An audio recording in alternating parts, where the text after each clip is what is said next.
Get the name out. So. How many other projects have you guys worked on? Formal projects? I have no idea. You did a catalog a little while ago of what we've worked on. We've worked on probably over 30 games for with clients and our own personal projects. Some are large, some are small. Parallel is definitely one of our bigger ones. Okay. How do you know when a game is finished? Oh boy, yeah, scope. Scope of projects is... Scope can keep creeping, that's definitely for sure. Yeah, especially with the two of us, we kind of goad each other along on that, so when it's absolutely gone way too far, it's probably pretty close to done. Yeah, it's best to probably lay out like a nice game design document and everything that you want to accomplish, and then just try to shoot for that goal. And if things change, they change here and there, but for the most part, it's done when you think that your product is ready for people to play. And as far as the artwork, same question. How do you know when the artwork is right? Response. Like, it's definitely response. Like, one of the characters that we just implemented was, it was brand new. Like, I did those sprites in like a day, and Jeff did like the code in a day, and it's getting a really good like visceral response from people. A little bit like a fright reaction, but a little bit of embracing the concept. So as soon as like we see our players getting the emotional response from the art that we want, like taking away that feeling, that's it. You nailed it. It's spot on. Okay. So speaking of that, how often have you shown it to the public to test it out? And, It's brand new. This is its first major stepping out. We've done like some smaller events, but this is its first big show. Okay. What inspires each of you in general? Well, I've been making games for quite a long time. I guess the biggest thing that inspires me is just seeing people play the game and both making it too. It's nice to feel like you accomplished something. It's really cool. Like the games, it's like instant gratification. So it's great. Okay. And as far as, and include art and game design, what inspires you? Art and game design? Art for me, like just like raw art form, like just doing illustration and stuff like that. It's about creating a space. Like there are a lot of concept artists that I really enjoy, things like that, that sort of like drove me to like really create that, like the unspoken dialogue. You have a flat piece of imagery that you're showing someone and you're trying to have them share and understand a lot. So when you get to like share and understand all that without saying a word, it's just this really beautiful act. And like then games are the next step up. You see it in motion, you see it behaving, you see, like Jeff spends all this time making these beautiful AI behaviors that describe something that never existed before. And we get to have this really cool unspoken dialogue with the player. So that totally keeps me going. I'm like, every time we do a piece of art or do an animation or a piece of background, I'm like, oh my God, when the player sees this, it's going to be this really great thing for them. And so that keeps me super pumped up and keeps the coffee going for getting the assets done at night. Like we have a spider, for instance. He's got one eye and a skull for a head. And when you shift universes and you see him, he appears and chases after you. And the instant reaction people get is always just, oh my God, run away. And so like that's always great. Like being able to communicate and connect with the player on that level. Yeah. You're almost controlling their mind in a sense. Yeah. We're sharing it. Like we want to have the same thing. Yeah. Like I do not want to be ripped to giant mandible teeth spider skulls. But they don't either. They just keep chasing it. Seems to be a thing a lot of people agree on. Like in general, being ripped apart by mandibles, not great. Yeah, a negative, huh? All right. What is your most important designing tool? Is there something special you need in your workspace? Well, from the putting the game together aspect, we use a tool called Unity, and that allows us to bring our art assets, our C# scripting assets, and even our music assets all together in one place where you can piece together our level and grow. Yeah, Unity's critical. Like it's the backbone of what we do. For illustration, I've just moved over to Clip Studio. For like, it's just really nice and painterly, which gives the game the look that we wanted. Like we wanted a really like bespoke, handmade feel. So I'm able to work with that like traditional media, but in a digital form. It does really, really great simulation. And the other essential tool is just caffeine. Keep me in the chair, keep me working. Advil. Yeah, Advil. Lots of Advil.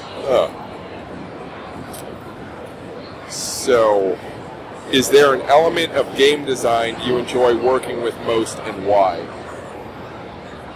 I love level design. I think that's it's been pretty fun. I've gotten to work with some of the levels in Parallel.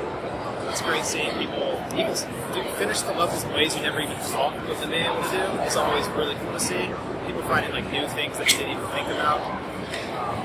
But it's definitely like one of the more time-consuming aspects, but it's also getting it right. Just feels really good. Mine's definitely telegraphing. Like when we give little cues or little subtle animations, and the player picks up on it consciously or unconsciously, and they know what happens next. So telegraphing and designing those little features that are like tells and indicators and audio cues. And then the player gets it right away. It's just this really cool, automatic thing for them, but, crafting it in such a way that they don't notice that it's been crafted for them specifically to have a really, specific response. So as far as the art for the game, is there any element within that you particularly enjoy? Oh, yeah. I like monster design. Every culture has its myths and monsters, and, the cool thing about being in the age where information is so plentiful is I get to sort of take broad swaths and read huge chunks of information about them and then see what the next extrapolation of monsters is. What's the next horrifying thing? Yeah. And we have the one monster design is just a straight nod to Lewis Carroll and his brilliant work and warnings about living within yourself and stuff. And we got to make it a manifest horror, and it was really cool. So yeah, monster design. I like big gnashing teeth. So I'm going to see a lot of your ideas in the game, your next level monster. Yeah, I like our monsters to be a little innovative. I don't want anything stock off the shelf. I want new monsters where it's from this particular world. Yeah, so that's creating that. The new horror is perfect for me.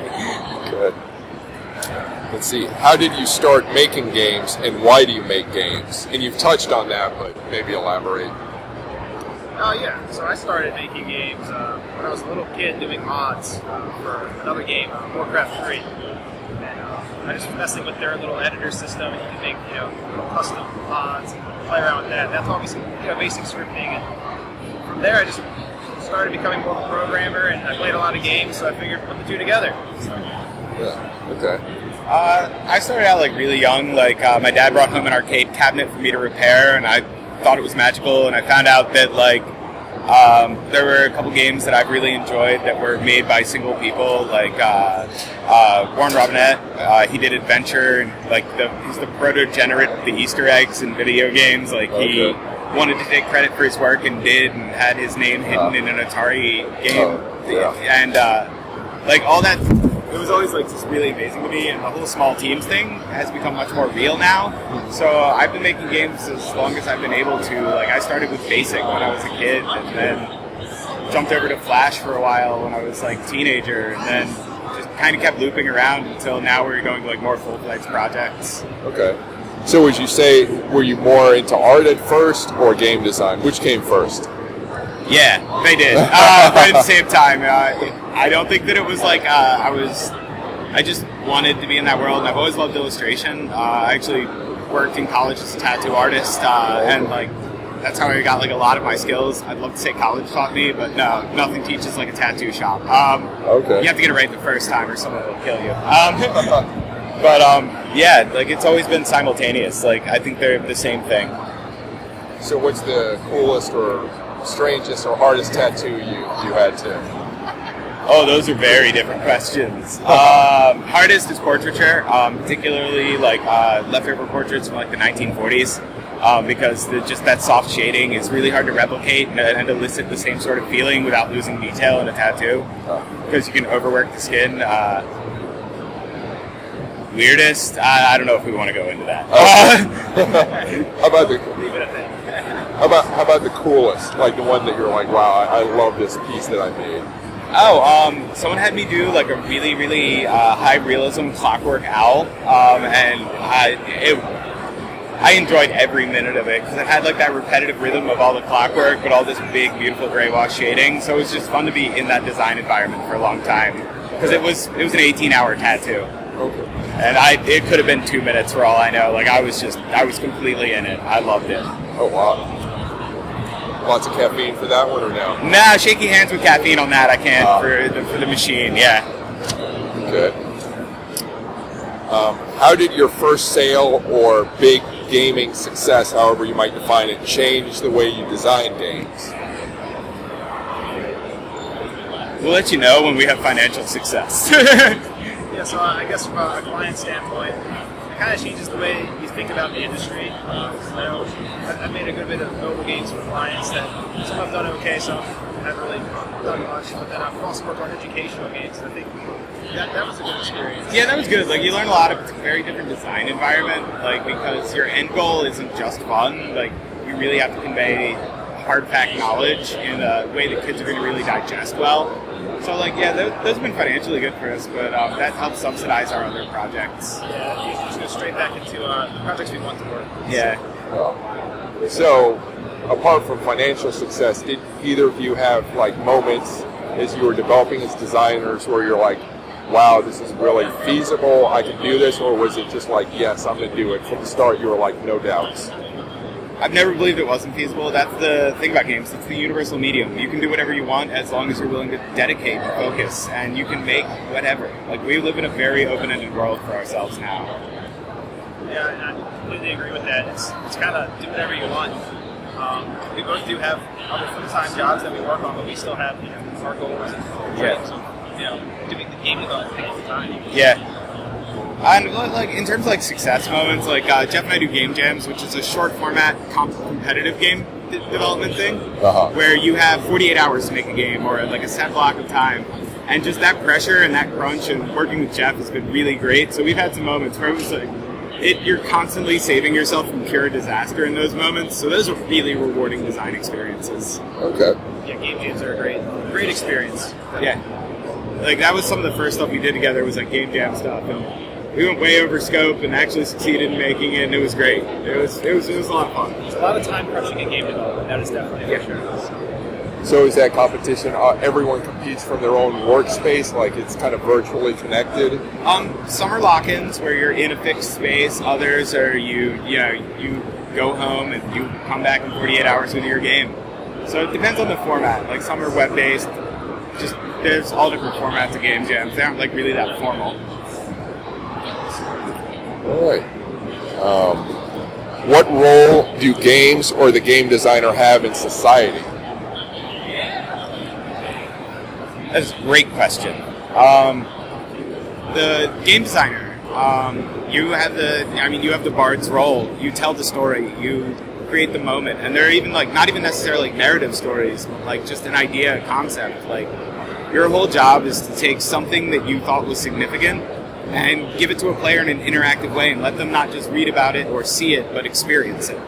And so I think we have the bard's role. Like we are here to share experiences, knowledge, and feelings with everyone. And making people go, wow.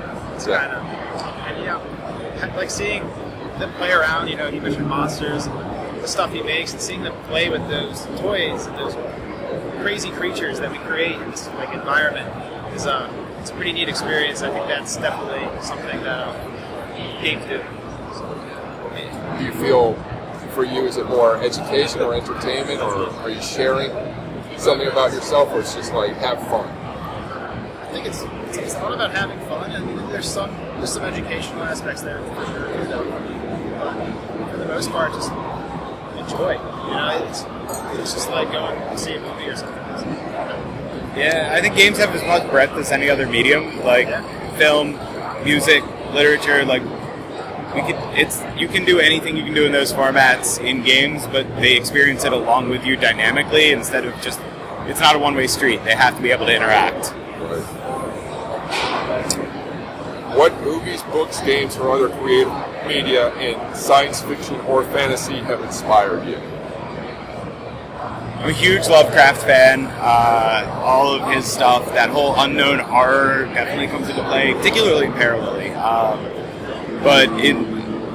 And then like the film side of it, anything that Guillermo del Toro has done, he's one of the best monster designers ever born. Like that guy's imagination it's got to be powered by lightning or something. I don't know. He's phenomenal. But Tim Burton plays a nod, and actually a lot of old illustrations from like a bunch of like just different folklore legends. I draw a lot from those.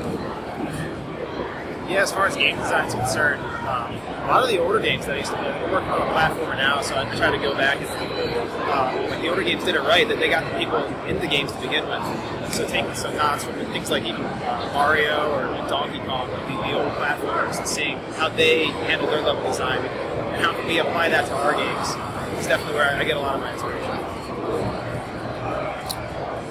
Is there a game you want to create and haven't done so yet, and what is it? Thousands. Man, like if we could be full time, like when we get to that sort of vista, oh boy, are there so many games in the pipeline. Like I've got a big crazy person book full of things that are not made yet. And Jeff's definitely got like some RTS that he wants to do, and we definitely have a lot of projects. A lot of projects we started and just never finished. We just move on to the next. But yeah, infinite games. Like if they, I would say there's no limit. yeah, not one, thousands. Our backlog is full. What's you said RTS? Real-time strategy. Oh, okay. Jeff's background, like he came from modding Warcraft 3, which is like a lot of like RTS stuff, and he wants to like sort of get. I know that like design eventually he wants to contribute back to the real-time strategy world that brought him into games. Have you done much like tabletop board games or role-playing games? I mean, Physical or virtual? Physical. I mean, I play them, but and it's a great place to draw inspiration from. But like, in terms of creating them, the digital medium is just way too appealing for me. Like to have time to go out into the pen and paper world. Like, actually, I think if you take that back, I used to make them all the time as a little kid before I knew how to program. So, but lately, now that I have, I own immunity, it's a blank canvas for me to do whatever. Like, it's really no need. I can remake, any board game. Yeah, and also like the CCG stuff, the collectible card games and stuff like that. Like Hearthstone and stuff has found its home digital. Like that's a great card game, but you've never physically owned the cards. Like it's way easier to clean up too. You just close the window. Yeah. Okay. Yeah, I'm just curious about the division between, you have your tabletop gamers and then you have video games, and it seems like there's a pretty clear split. It's getting blurrier every day, man. The world is way too open for those divisions to survive, and the board game guys are coming over, and either way. We're also seeing things with augmented reality where they're combining. I've seen games where you play with cards, but you wear like a virtual reality headset, and the monsters appear on the cards like you're playing a game. So the morphing of these two is kind of really where we're going. That's interesting. I haven't seen. Have any games like that come out, or people just? I'm not sure if they've been released, but I'm just going to events and seeing them. I've had a chance to play a few. Okay. Yeah. Even like you can run some AR stuff on a phone, like the augmented reality stuff, and I've seen people experimenting. And I think it's mostly experimental, but it's only a matter of time before we see a big, beautiful commercial release for a cool product. Yeah. So that's all the questions I have. Do you guys have any final thoughts or comments? Yeah. Actually, if people do people comment under your your posts? Not yet, but it's new. Like when you start your comment sections, I want to know what everyone of your listeners' best monster, the monster that just in literature, film, or other than that, just where was the real horror? Because I'd love to hear like a broad palette of other people's experience of horror and what about it got them. Yeah. So my question will go out to your listeners. Like, what's really scary? Yeah. Okay. Yeah, I would just say follow us on social media, and if you want to stay in touch with Hair Lily itself, we have a website and things that you can check out. So if you're into horror or sci-fi or anything like that, we definitely have a lot of horror in the game. So. What's the website again? PARALLY.com. Hair Lily. Yeah. Hair Lily game. Yeah. Wow. Sorry, take two. Oh, all right. Yeah, parallelgame.com. And also, we're on all the social media formats. You can find them through the website. And we love feedback. So we want to hear from people about what we're doing, because we only have two sets of eyes. So other people's point of view is really great to have. Yeah. Okay, cool. All right. Well, thank you. Cool. All right, yeah, thank you. Thanks. Please visit chrisalvarez.com for more cool stuff. That's CRISALVAREZ.com. Thanks for listening, and keep imagining the future.